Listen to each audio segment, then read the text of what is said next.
We get support from Quince.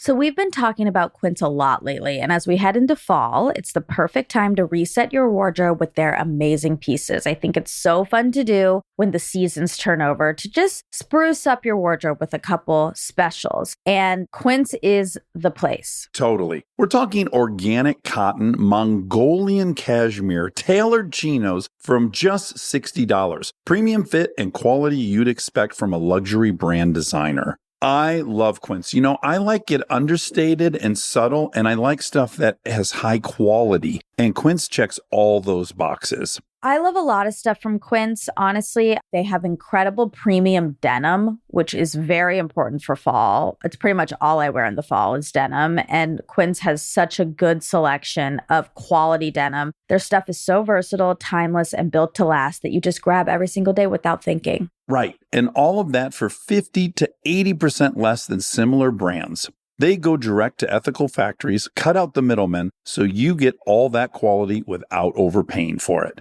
We love that. And they do way more than clothes. They have bedding, cookware, bath essentials, travel must-haves, same deal, and great quality. Upgrade your everyday. Download the Quince app for app-exclusive offers or go to quince.com/Dax. Get free shipping on your order and 365-day returns. Now available in Canada and the UK too. That's QUINCE.com/Dax. We get support from Apple Gift Card. Back to school is here, and for many, that means some big life transitions. Whether they are heading into a new grade or setting up a dorm for the first time, you want to give them something that actually supports their growth and success. Apple Gift Card is a versatile solution because it takes the guesswork out of gifting. It's not just about a new pair of AirPods for focus. It's about giving them the invaluable chance to choose the digital tools and subscriptions that suit their unique journey. They can use it for productivity apps on the App Store, movie nights on Apple TV, or extra iCloud storage for all those new memories. With Apple Gift Card, it's so empowering to give the students their freedom to allocate their own resources. Celebrate their new academic chapter. Visit applegiftcard.apple.com to celebrate their milestones and gift one today. This episode is brought to you by the new Max original comedy series, Stuart Fails to Save the Universe. From the world and creators of The Big Bang Theory comes a new comedy series. Stuart Bloom, comic book store owner and lovable underdog, accidentally breaks a device built by Sheldon and Leonard and kicks off a full-blown multiverse Armageddon. Now, he's on a mission to put reality back together alongside his girlfriend Denise, a geologist named Bert, and physicist Barry Kripke. Along the way, they're running into alternate universe versions of characters you already know and love. Check out the new Max original comedy series, Stuart Fails to Save the Universe, now streaming exclusively on HBO Max with new episodes Thursday at 9 p.m. Eastern. Subscription required. Welcome to Armchair Anonymous. I'm Dan Shepard. I'm joined by Mr. Batman. Oh, that's my dad. Yeah, he's a sweet, sweet guy. He is. People were grateful I told them not to listen to the Stuck episode, just so you know. Because if people just saw the clip Sure. by Doodle Boy. Yeah. Incredible. They're so good. Shout out Doodle Boy. Yes. And they said, oh my God, just seeing the clip and then hearing the warning. Thank you. Thanks for warning me.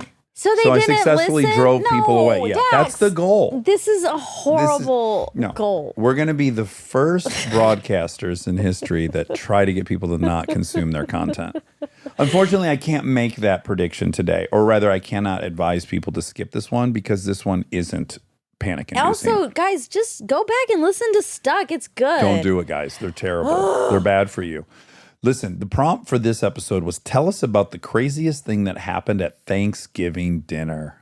Wow. We got some Whoppers. We sure did. An impersonator. That's incredible. I would love that. I'd love to be duped in that way. No, you would love to be duped. For the story, Monica. It's all about the story. Oh my gosh. Okay. Do it for the gram. Is that a saying? Yeah.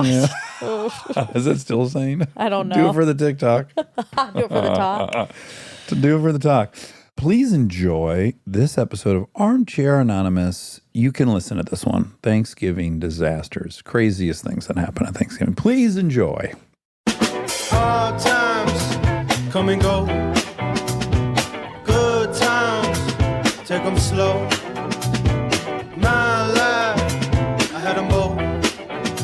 Remember one thing, you gotta know, I'ma keep on shining. Hello. Hi. Hi. How are you? I'm good. You guys look so cozy. Well, specifically Monica does. Yeah. Is that a Lions jersey? You bet it is. Oh, Ooh. sure. Are you in Michigan? We are now in Washington. We moved from Michigan. I'm not shocked that you have a crazy Thanksgiving story if you're from Michigan, because that's certainly where my crazy ones took place. Well, the crazy thing, so it wasn't in Michigan, it was in Florida, where crazier things happen. Even crazy. Exactly. Yes, you're right. On the spectrum of crazy, that might be the far end.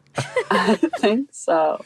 Was it like a family reunion situation? What were you doing in Florida? My cousin, their wedding was the Saturday before Thanksgiving in Florida. So we were all kind of just down there. And I have like a few aunts. My parents have a house. There's a contingency of Florida relatives. What part of Florida, if you don't mind my asking, because that does change things. Thanksgiving was in Boca Raton. The start of this story was in West Palm Beach. Okay, so you're down in Boca, as people from Boca would say, and tell us what happens. 3 days before Thanksgiving, my aunt runs into this guy while she's getting takeout named Mark Messier, NHL star. So she's in line, meets this guy. He says it's the first time in however many years that he can't be with family for Thanksgiving. And my aunt is generous and chatty and all the things. So she's like, well, you should come to my family's. And she just texts my dad his Wikipedia page and is like, look who I met. So stoked. We're all excited, kind of skeptical, like, why would this guy really be wanting to come to our Thanksgiving? So we go to Thanksgiving, and there's like 15, 20 of us there, and we're all kind of buzzing. Do we think he's going to show? Do we not?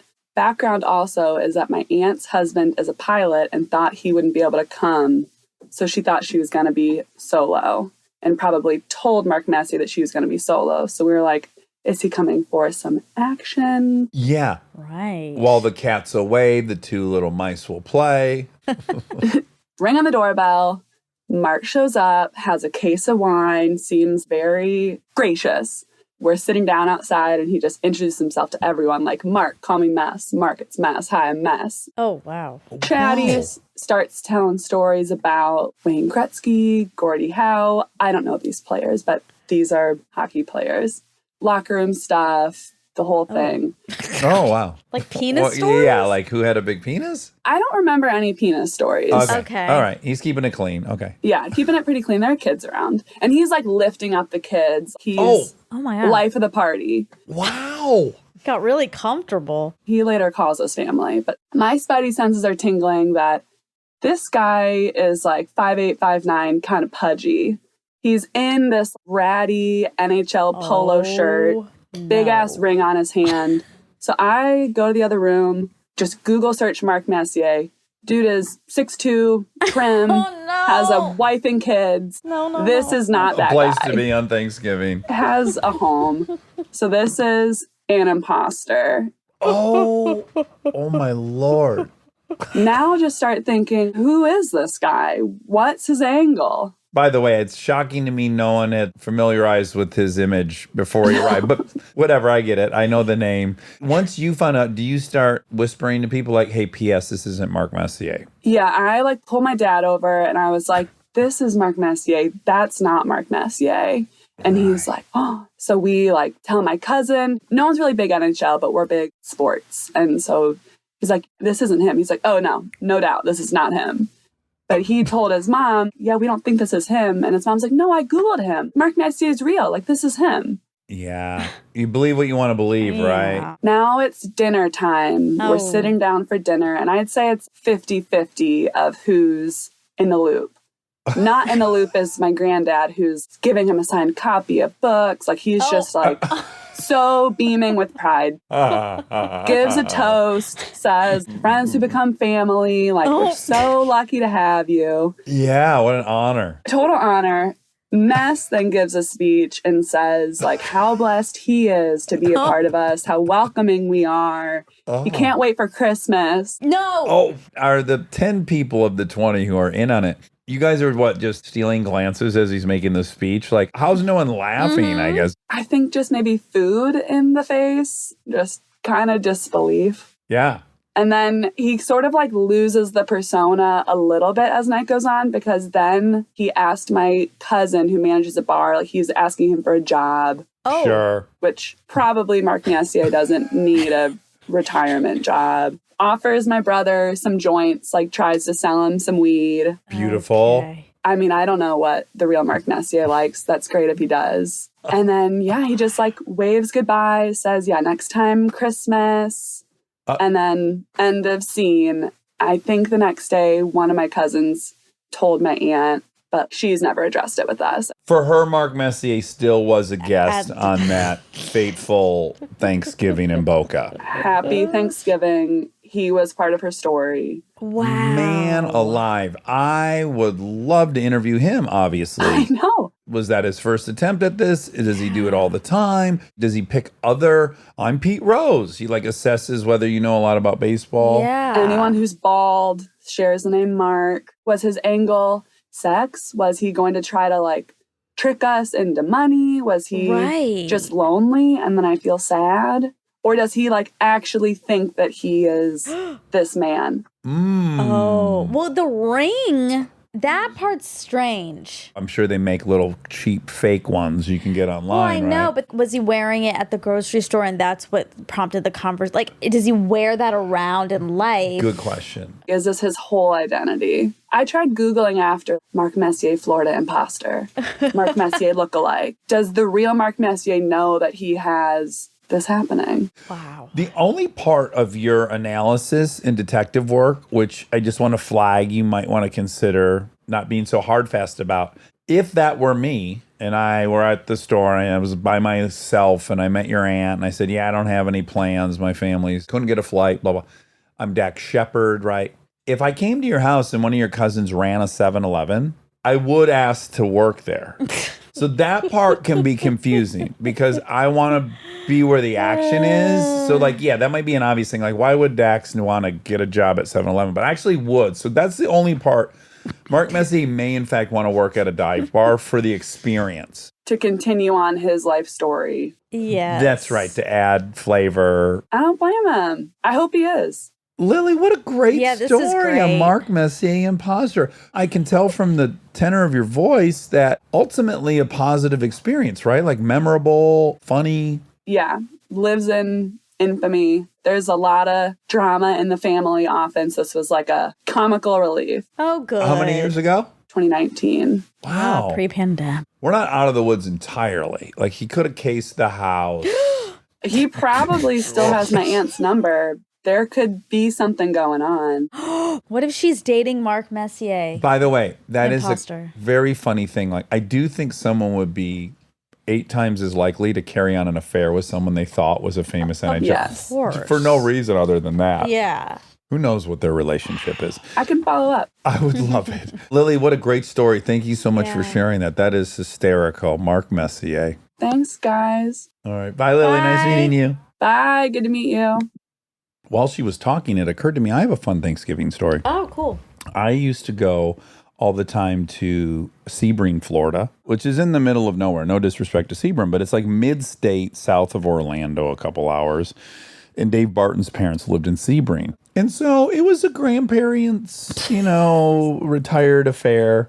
Yeah. And I would get kind of bored. I was 16. My mom would rent a car, so I'd ask if I could go to the store to get cigarettes or whatever. And then I would just go exploring Sebring. Okay. So I was in this rental car, and I want to do a little off-roading in it because it's a rental. So I find myself turning into orange groves, which are pretty sandy. And I'm kind of just like flying down these sandy dirt my. roads in the orange grove, and I'm using the emergency brake, and I'm really just entertaining myself. And I'm kind of hot rodding the rental car all by myself. And you weren't worried there was a kid in there, like, picking oranges? God, no. These were enormous orange groves. Okay. Yeah, it did not look like I'd see anyone. So this is on Thanksgiving Day. This is like later in the day. We'd already had our meal.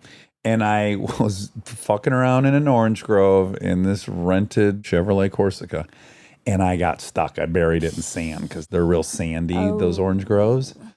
And I'm out of the car and I'm like, oh my God, now what? There's no cell phones. Yeah. I'm very far into this orange grove. I'm going to have to walk out, find a payphone, the whole 9 yards. Now admit to my mom I've been driving the rental car in the sand. Right.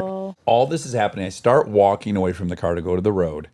And a little geo tracker, like a little 4-wheel drive thing, is coming through the orange grove. Person stops. What are you doing out here? I go, trying to have fun. I was driving around on your property. I'm sorry, but I got the car stuck. And the guy was nice enough, and he had a name for it. I wish I remembered what the name was, but he's like, oh, we could probably get that out with the shark or something. He gave it a name.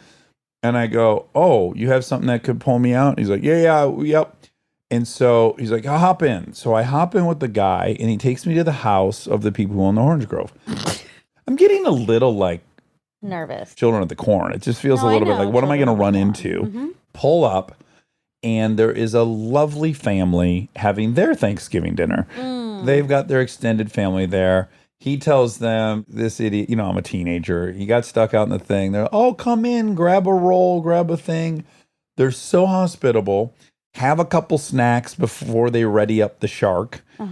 Go outside. They have this insane, it's almost a monster truck. It's a huge 4-wheel drive contraption with 3 rows of seating and no roof. Okay. It's what this family cruises through their orange grove in. Cool. And the engine's hanging out. It looks like something from Mad Max. They drove out. We hooked up my Corsica to this big contraption, and then they pulled me out of the sand.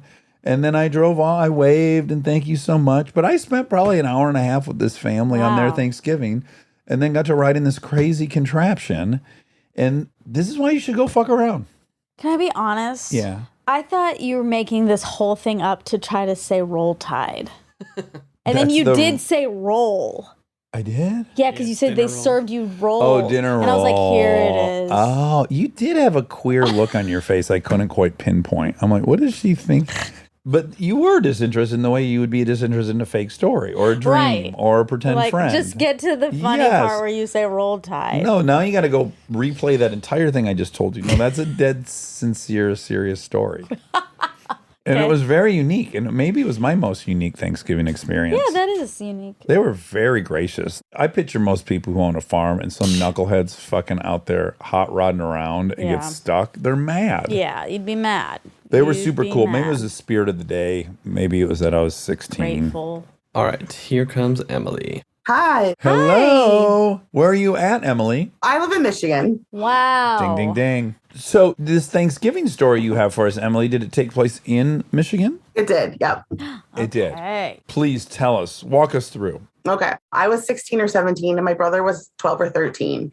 And something that's important to know is that my brother is disabled and legally blind. He has limited sight, but he has very limited peripheral vision and then no depth perception. So that's kind of important to the story. And then the other important information to the story is that my aunt and uncle live on a lake and they have the house that all the people go to for family gatherings. So Thanksgiving morning, fresh snow had just fallen overnight. We had about 4 to 6 inches.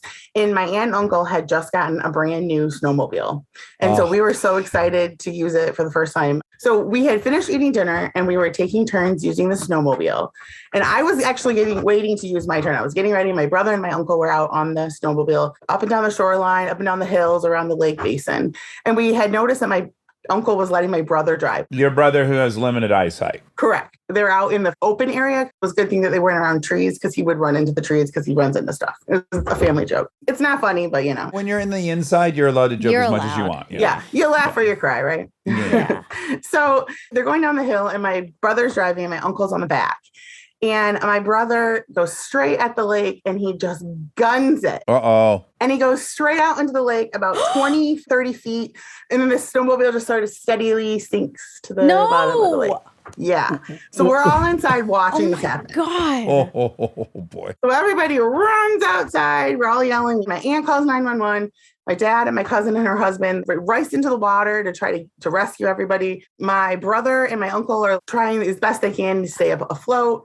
Their snowmobile suits and helmets are just like soaking with water and it's like making them sink. Oh. And my dad got my brother pretty easily because he's young and like lightweight. So he kind of floated to the top and my dad was able to pull him. But my uncle, who was in his late 50s, early 60s, he was having a really hard time staying above the water. And they were having to underwipe dive and push him up to keep him afloat.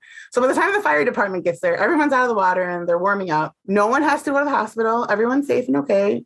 And that's our family crazy Thanksgiving story. Oh no. Oh my God. Okay. Just seeing it just drive into the lake. Well, not even rocket. My grandma was older and she was like, they just drove that in the lake. And we're like, no, they didn't. And she's like, yeah, they did. And we like looked and you can see that they're going out into the water, kind of slowly sinking. Oh. Was there any ice cover or was it still just water? Totally open water, no ice. Okay, now this is something that might shock people about snowmobiles, but I urge everyone to go online and type this in. You can drive a snowmobile across the water. If you keep it pinned, because of the skis up front and the tread in back, guys regularly do these contests where they'll cross a whole lake. Crazily enough, they're almost lucky they sank as quickly as they did. I mean, he could have really got them out into the center of the lake. Oh. We said that too. We were like, wow, we're really glad that it went down so fast because it could have been way worse. Wow. Is your brother's disabilities limited to his eyesight? He has some like cerebral palsy, muscle control things. When you started asking him, like, walk us through what's his name? Tyler. Tyler. When you were like, Tyler, what happened? What went down? What was his take on the whole event? He was like, I don't know. I thought we were stopping. I don't know. And I wonder if like maybe he grabbed the brake and he thought he hit the gas or something. Yes. Especially if he skyrocketed. He was probably trying to slam on the brakes. Yeah, because the lake was approaching. He panicked. Yeah. And it's what we call whiskey throttle. Oh, it is? Yeah. I mean, most disappointingly, you didn't get your turn. No. I didn't. True. And your sweet uncle. Oh. Here's a guy, your sweet uncle. He's like, you know what? We're not going to let any of these disabilities keep him from experiencing all the things you go ahead and drive. He's a sweetheart, and he loses his brand new snowmobile. And almost dies. Yeah, and that was when we learned we don't let Tyler drive motorized vehicles. Yeah. Yeah. I That's think just one of the few things we're not going to let Tyler do. Oh, my God. There was a neighbor on the lake that worked for the fire department, and they pulled the snowmobile out of 20 feet of water and muck. And my uncle restored it and resold it. Get out of here. okay. He salvaged it. Yep. Oh, that's incredible. Thanksgiving miracle. Now, second question, and I doubt you were privy to this, but when the rescue arrives, someone's got to report to them what happened. And your uncle's got to go, well, I put Tyler up here. I let him drive. It was a neighbor, so I mean, they knew the family. I have a weird question because I don't know about vehicles. Is a snowmobile, there's no top, right? It's like a motorcycle in that you're sitting on a long seat, but it's a long, wide seat. Okay. You sit on it like you sit on a chair more than you're straddling it. You are straddling it. You know a wave runner? How you would ride a wave runner? No. Okay. It's similar to that, but it's long and you can get a couple people on it. I guess my question is... And then there's a little windshield, there's handlebars, and then there's skis out front. And then below you is this long 30-inch track of rubber that's spinning around. Then I guess my question is, would this have been bad or good? If your uncle was like, fuck, and jumped off. Okay. Is that good or bad? It's one of two bad choices that could have been made. Go down with the ship or ditch the 12-year-old. Right. Right. The 12-year-old disabled person. Yeah. But then I guess it's like if it's the 12-year-old disabled person, but then you know immediately to go rescue. Yeah, I think you're going to go like, I got to stay with him first and foremost so that I can help. Not registering, you're probably the one that he's going to have to help. Yeah, exactly. Yes. This is a Sam Harris hypothetical paradox. This is if you're a man and someone comes in and takes your whole family hostage, you're actually supposed to run immediately away from the house. It sounds like it's the least protective thing to do, but it gives your family the best chance of survival because the invader knows, wow, someone's about to go get police. So it puts a time clock on as opposed to you stay there and join them in being handcuffed. But it feels cowardly. Right. But actually, it's smart. And I wouldn't do it. I'd rather die. Oh, my God. Than run away from my family. You'd rather everyone die. Everyone die and protect my fragile ego. Wow, all right. Emily, incredible. Has there been a Thanksgiving at that house since? Oh, yeah. It's still the family gathering place. By the way, I want to hang with your uncle. He's got the sweet lake house with a fucking snowmobile. Yeah, he's a cool dude. And so it didn't ruin future snowmobiling, did it? Yeah, we don't have a snowmobile anymore. We have a golf cart now. Equally dangerous I under still the could wrong. go into the Yeah, but we don't let Tyler drive it. Okay. Okay. Good. Okay. Emily, great story. Thank you so much for sharing it with us. Nice meeting you. Thank you so much. All right. Bye. Take care. Yeah, you too. Short and sweet. I would have jumped off. You would have. No, I don't know. Well, if he's just gonna fall off, he could have grabbed the little kid and just like That's what I barrel like. rolled Just off. like kind of grab and jump. But he wanted to jerk he didn't, and jump. He didn't want to fuck up that snowmobile either. Or I could've thought the rolled story over was them. going to go that he was trying to prevent the snowmobile from sinking because that's something guys do all the time. Ugh. You all of a sudden you're like, oh, my machine, and you totally stop thinking about. That's scary and all that weighted gear. Every single motorcyclist who gets in an accident, almost across the board, the first thing they do is look to see how fucked up the motorcycle is before they even survey what's happened to them. Oh shit, what happened to my motorcycle? Wow, wowie. It's a weird compulsion.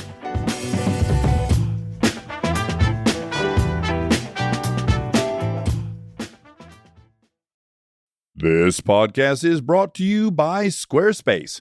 We've talked before about Rob building our website on Squarespace, and I bring it up again because it's a perfect example of what they do well. Rob had all the pieces, the content, the vision, the ideas, but he needed something to actually take all that and make it public facing. And Squarespace was that bridge. Maybe you're in the same spot. You've been developing something, a business, a skill set, a body of work, and it's been private. It's been yours. But at some point, you're ready to put it out there. And that transition from private to public can feel like a huge leap. Squarespace makes it feel like a step. Beautiful templates, built-in SEO, email campaigns, scheduling, analytics, everything you need to go from I've been working on this to here it is, come find me. All in one place, no code, no stitching together a bunch of different tools. So if you've been sitting on something and waiting for the right moment, this might be it. Head to squarespace.com/DAX for a free trial. And when you're ready to launch, use offer code DAX to save 10% off your first purchase of a website or domain. Back to school starts now. Get long-lasting battery life on the Dell XPS laptop powered by Series 3 Intel Core so you can work from anywhere. Now starting at $699 with exclusive student pricing starting at $599. And it's lightweight, portable, and packed with enough processing power to make multitasking a breeze. So say goodbye to distractions and hello to more free time because you finished your work faster. Complete your setup with savings on select monitors and more must-have electronics and accessories. Limited time deals and free shipping on PCs and more await you at Dell.com/deals. That's Dell.com/deals. We get support from Skims. Oh man, do I love Skims. I've been living in the Skims lightweight cotton collection all summer, and I have to tell you, getting dressed has become so easy. I just throw it on. It just feels right immediately, whether I'm grabbing coffee or I'm on the couch all day or I'm out, even going to dinner. The cotton is so lightweight and breathable, which in this heat is a non-negotiable. The cotton jersey t-shirt, I just need everyone to know about this one. This one hugs in all the right places. It's very soft and it still looks and fits the same after months of washing, which is very hard to do, I feel, with t-shirts. I've been wearing the black cotton jersey t-shirt with basically everything all summer long. It goes great with any patterned skirt or shorts or pants. I mean, anything truly. I believe that's probably my favorite piece from the cotton collection, but they also have great lightweight cotton thongs that are so comfortable and they're cute. That is a very, very hard mix to achieve, especially with undergarments. I feel if you can find some that are cute, but also comfortable and do the job, that is a win. And Skims has really, really figured that out with the lightweight cotton collection. Shop Skims cotton and all of my favorite pieces at skims.com. After you place your order, be sure to let them know we sent you. Select podcast in the survey and be sure to select Armchair Expert in the drop-down menu that follows. Thank you to our presenting sponsor, HP, for supporting this episode. Parents, you've got enough on your back-to-school list right now. Ink cartridges do not need to be on it. They just don't. The HP Smart Tank printer uses a refillable ink tank and comes with up to 3 years of ink included. It's the last printer you'll ever need. To learn more, search HP Smart Tank.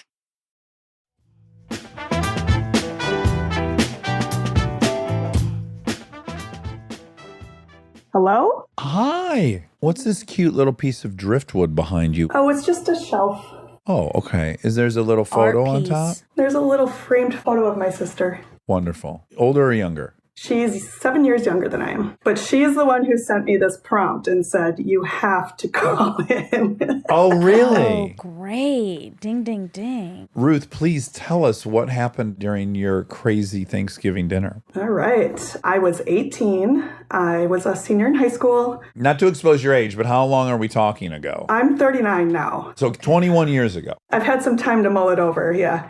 Okay, great. So this is 2001 Thanksgiving. Yes. We started dating in October, and it was my first boyfriend, so I was jazzed. Yeah, to get invited to Thanksgiving dinner, that's huge. I know, a month later. So I was super excited, but super nervous. We ended up leaving for Thanksgiving around like noon. I am not a big breakfast eater, so I didn't eat before we left. Also, tactically, a good idea to save your appetite for the big event. Yes. I never eat breakfast on Thanksgiving. No. Right. Can I ask what state this happened in really quick? Wisconsin. Perfect. Wonderful place to have Thanksgiving. Yes. So at our Thanksgivings, the Midwestern Norwegian Thanksgivings, we have food out all day. We're just kind of grazing. We eat one meal, we take a nap, we eat another meal. Yeah. Yes. Mm-hmm. So we get there, we're sitting around, there's no snacks out. I was very, very shy, so I was too scared to ask for food. Oh. Okay. Yeah. And I was getting very, very hungry. Blood sugar is dropping. Yes. So we're just kind of sitting there a couple hours into it. I started to feel sick.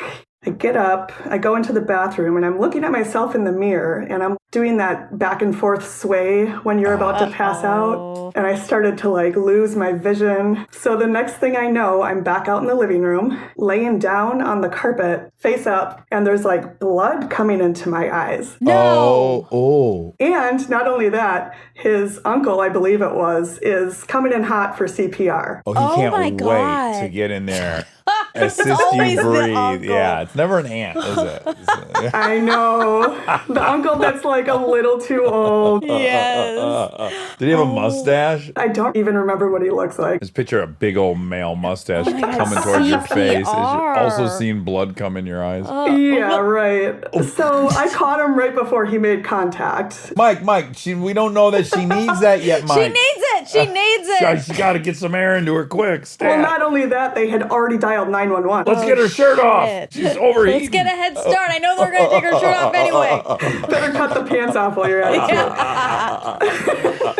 Oh my God. So apparently I had walked out there and fainted, obviously, and landed on my face. So I cut the bridge of my nose. That's where the blood was coming from. Ooh. Yeah, I still have a little red mark up there. So they had called 911 already. And I'm begging them, like, no, I just need some crackers, some orange juice. Just please feed me something. But they were just like, no, we gotta get you to the hospital. My family was out of town, so I had no lifeline here. So we get to the ER. My ex and his dad come, and they do all these tests, like an EKG. They're like making sure I'm not dying. And I'm just the whole time like, no, just give me some carbs. You still haven't eaten. No. So they did. They gave me a couple snacks, some orange juice. And then they also gave me a shot for nausea. They sent me on my merry way. And since my family was out of town, they didn't want to send me home alone. So I had to go back to the house where I had just fainted. This was probably at like 8 p.m. or sometime that's way too late to be eating Thanksgiving dinner. But they had waited. Oh, they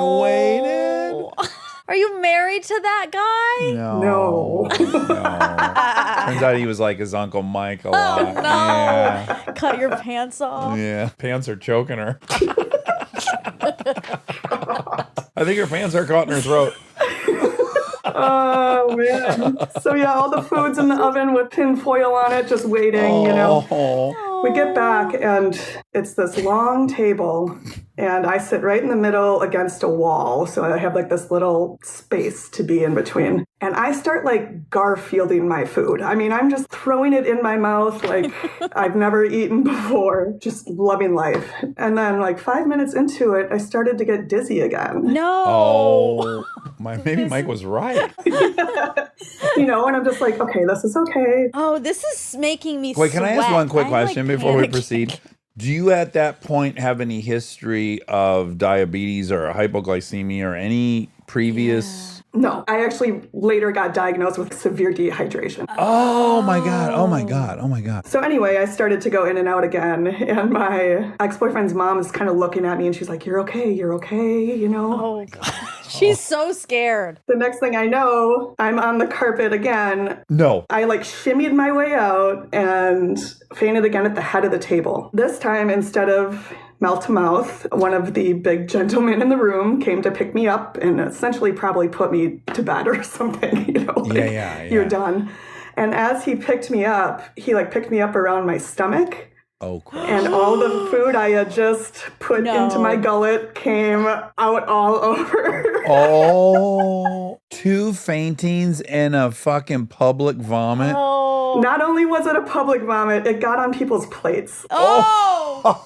Oh my God, their Thanksgiving dinner. That they waited 9 hours to eat. You fucking ruined it. You did. You ruined it. So he like drags me to the bathroom. So there's this trail of vomit from the table to the bathroom. Just like by the time I get to the toilet, there's no vomit left. So at that point, they put me to bed. They just put you to bed. They put me to bed with a bucket and waited for my parents to get home. But here's the real fun kicker is I was still dating him next year and they invited me back. Oh, they did. What forgiving people. And I respectfully declined. But wait, why'd you faint again? Just because your body had nothing and then all of a sudden had so much? You know, it kind of started this few month-long thing of fainting. I was fainting a bit after that, and I got all sorts of tests done, and then they were just like, oh, you're really dehydrated. Here's an IV, and it fixed it. Wow. No kidding. I don't know why that wasn't the first route. Yeah. Well, maybe you're like Monica and you were not drinking water, that you couldn't stand water. But at the hospital, they should have given her an IV. Right. That is kind of the first thing they should do. Uncle Mike was probably like, her fluids are good. I checked her. She needs to get those pants off.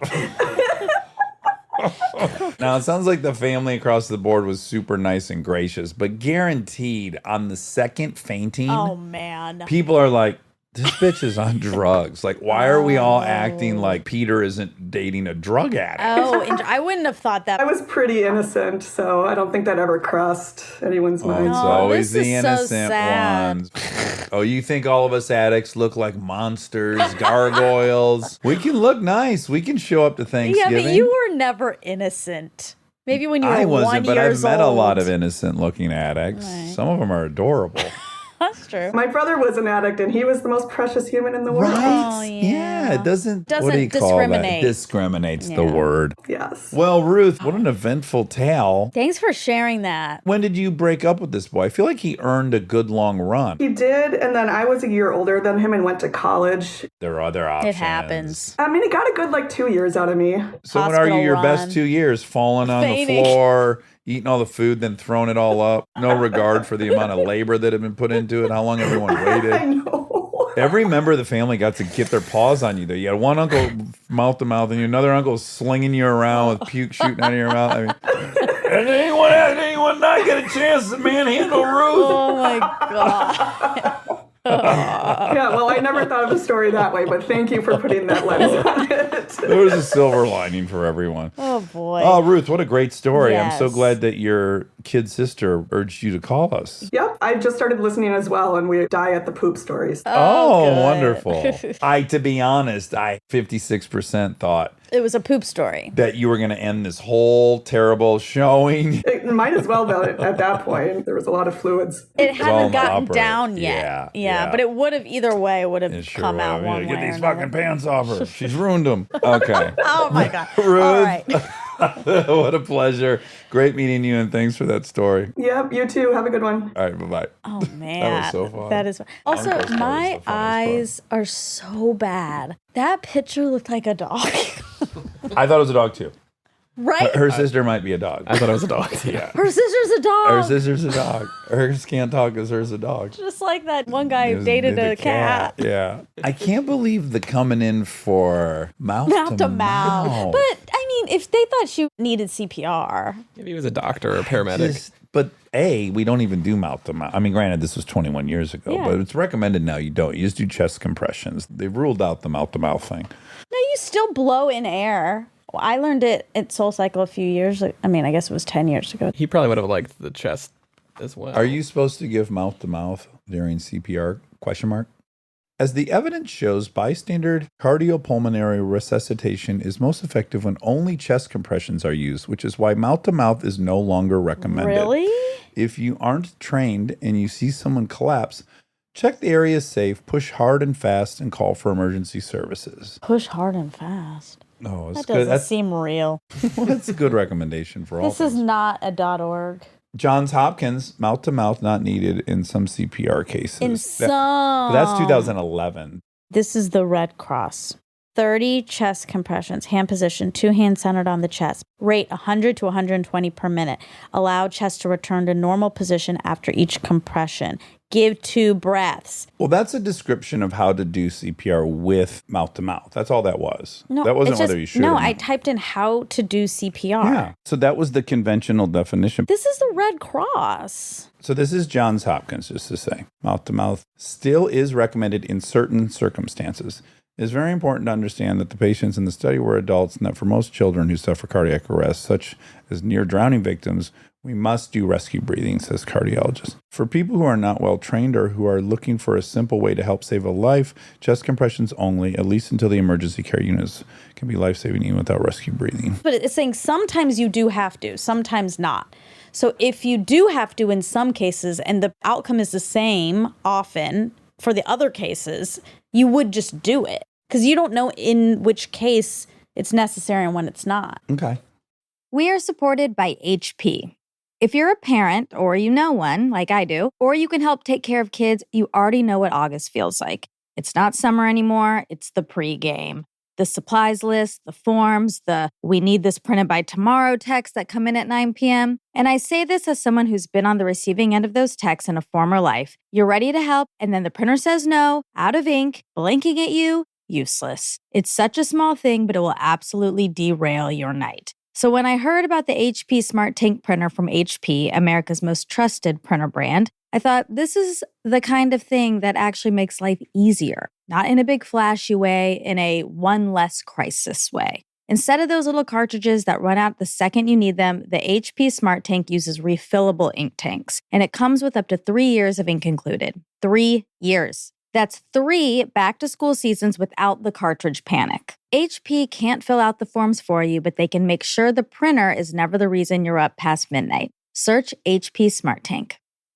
This episode is supported by Helix. So I've had my Helix mattress for a few years now, and I still love it just as much as the first night. That says a lot because a good night's sleep is very important to me.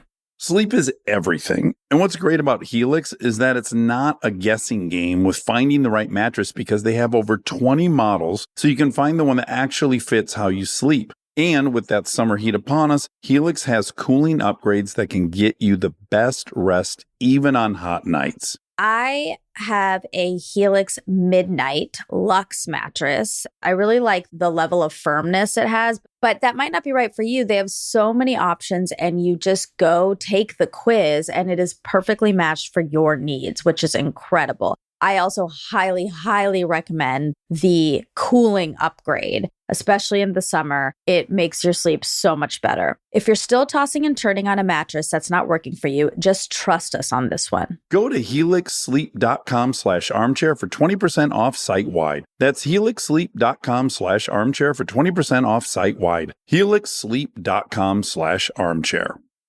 This episode is sponsored by BetterHelp.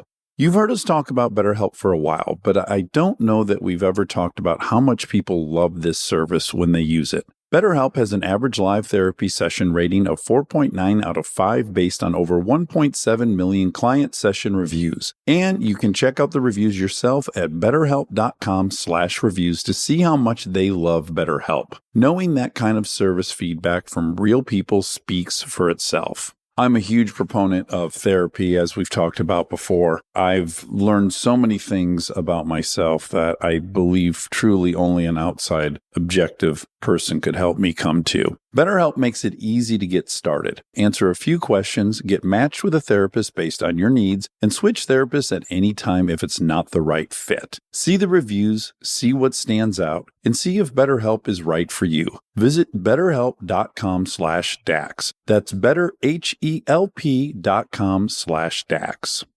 Hello. Hello. Good afternoon. Hi, Travis. How are you? I'm doing well. How are you both? Good. You might be happy to hear this. Maybe you'll be upset. This is a popular headset you're wearing. You're not our first caller to have this exact same headset. It's nice. So I work for Amazon. So this is the headset that they give you day one. Oh, No cool. kidding. Where are you at in the world? I'm in Omaha, Nebraska. Okay. Right smack dab in the middle. Smack dab. Okay, tell us what happened. My wife and I are both from the Midwest. We do the Thanksgiving Christmas rotation. The story I'm telling you was Thanksgiving 2021 in Kansas City. Last year. Yeah, last year. Everybody's excited. We're getting together. It's going to be myself, my wife, and our kids, her brother and his family, her sister, her family, her mom and dad, and then Gammy. Okay, and so Gammy is my mother-in-law's mom. Okay. God bless Gammy. She's still going strong. Yep.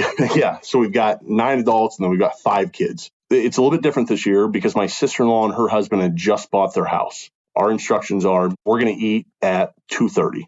There's a debate around that. I don't care. I just like to know. Sure, you got plans to make. Yeah, we get there at like 10 a.m. It's unseasonably warm. It's an awesome day. What I didn't mention is they're vegetarians. The menu is great. We show up, we're prepared. They're vegetarians, so everyone's going to be vegetarians, or they're vegetarians, so if you want turkey, bring a turkey and make it. They are vegetarians, so everyone's going to be vegetarians, except at 1 o'clock, a turkey and a ham are coming up the stairwell that my father-in-law is carrying. So I still don't know who made the executive decision that we're going to bring these in, but they show up. They're uncooked. It's 1 o'clock. We're supposed to eat at 2:30. It's not going to work. Yeah. At about 3, we're all out on the sun porch. So we've got the folding table up, the long one. We've got the kids' table as well. Tablecloth. My sister-in-law is sitting there cutting the fake plants to do the centerpiece. There's candles on the table. Oh. Candles are 6 inches tall. The piece that actually holds the candle is 1 inch.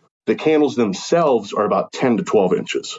All of the kids are head high with that table. I say, hey, I know you want your picture. She's hosting for Thanksgiving, but let's not have those candles going while everybody's kind of in this room. A card table is made, again, the base is cardboard compressed. It's a tinderbox. Yeah. Not only that, but there's carpet. And so you have folding chairs on that. So it's functional, but with live fire, you're opening yourself up to some stuff.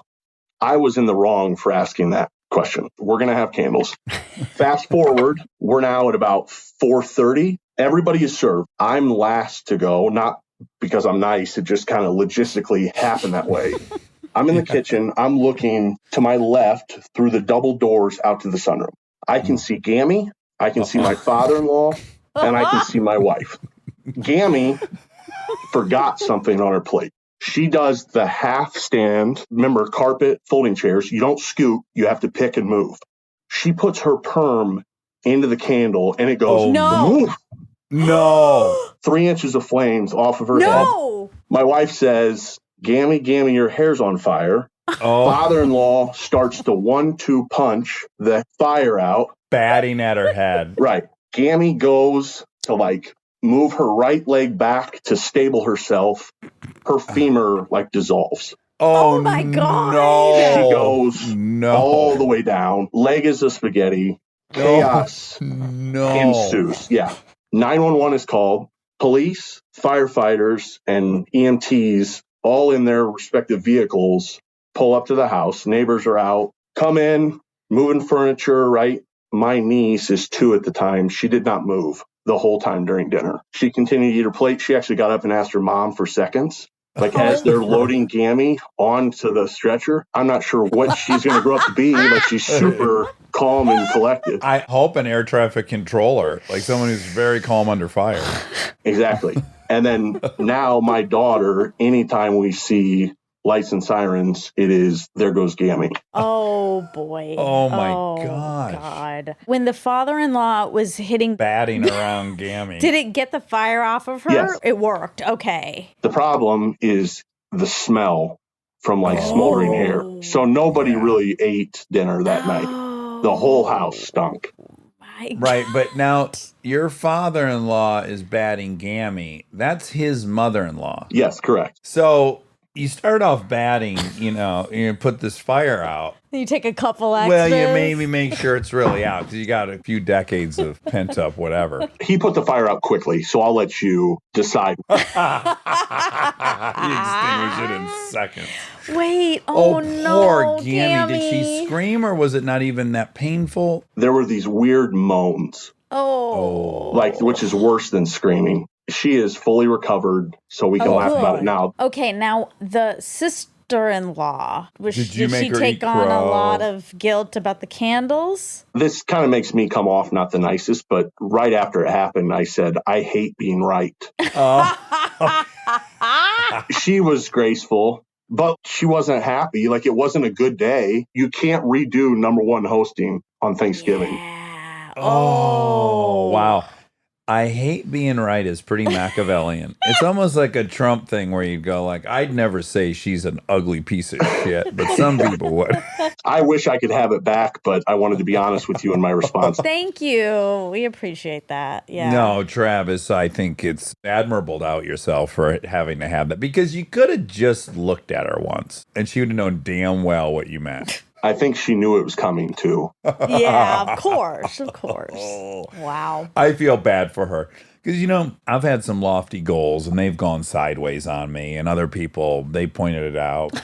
It was probably an 80% chance Gammy doesn't catch fire at this event, Much higher percentage that Gammy doesn't go up in flames. Right, sure. It's not like a above 50% you light candles your grandma's going to catch on fire. I thought it definitely was going to be a kid. You'd rather see Gammy. Well, I don't want to talk. I don't want to we don't pick Gammy or prioritize. kids, but she has lived a long life. Oh, Travis, you're a great storyteller. Thank you. This is really fun. Here, I don't know if you can see this. I went through the archives to grab the picture. Oh, those are quite high off the ground. You don't see the candle Oh, holders. wow. Yeah. They're elegant, though. I gotta say, pretty. there's candles everywhere. There's too many candles. Yeah, it looks like the menorah. Maybe you guys are celebrating Hanukkah or something. Well, God bless her. She's trying to do the best by her family. She's got them on a vegetarian diet. She's trying to make the place looks pretty. You got to applaud the efforts. Oh, it was wonderful, except for that one small slip up. Just that one moment. Oh, well, Travis, thank you so much for that story. Please send Gammy our well wishes. I will. And I am going to implore Kristen when she reaches grandma age to go by Gammy. It's so cute. The fact that you looked over and you saw Gammy was on fire. What you're picturing is spot on for Gammy. Right. Okay? Well, Travis, this has been an absolute pleasure. I hope you guys have a less eventful Thanksgiving this year. Yeah, absolutely. Thank you. All right. Thank you. Bye. Bye. Take care. All right. Well, it's rare that I burst in with two stories, but again, just to remind people of the eventful Pee-Pee Gets a Carcass story. From your point of view, do you remember it? I guess I don't remember it with as much color as you do. We had a lot of dogs at that Thanksgiving. We always do. We went to the Richardsons. There was Pippi, who goes by Pee-Pee, who's a big shepherd. Gorgeous German shepherd, very bright, lets herself in and out of doors. Yes, really smart. Even crazier, used to open the door for Coco, the dog who passed. Yeah.